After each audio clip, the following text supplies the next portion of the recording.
পদ্মা নদীর ইলিশ খাইয়া রূপখানা কি ঝকঝকে বানাস। একবার যেই ঘুইরা তাকাস লাগে ঝাকাস, পদ্মা নদীর ইলিশ খাইয়া রূপখানা কি ঝকঝকে বানাস। ওলালা ওলালা ওলালা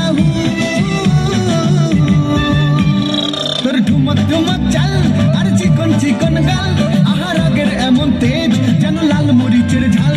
ওর বাঙ্গালো না তোর হয় না তুলনা, তোর মন রাঙাতে করবো যা তুই চাস। একবার যেই ঘুইরা তাকাস লাগে ঝাকাস, পদ্মা নদীর ইলিশ খাইয়া রূপখানা কি ঝকঝকে বানাস। তোর ঝুমকো কানের দুল আর খোপায় গাঁদা ফুল, ওই কাজল কালো চোখ কার স্বপ্নেতে মশগুল। তোর মনটা পাবে যে আর ধন্য হবে সে, তুই হাসলে পরে হাসবে যে আকাশ। একবার যেই ঘুইরা তাকাস লাগে ঝাকাস, পদ্মা নদীর ইলিশ খাইয়া রূপখানা কি ঝকঝকে বানাস। ওরে বাংলা দেশের মেয়ে রে তুই এই লাহা দুই লাহা যাস, একবার যেই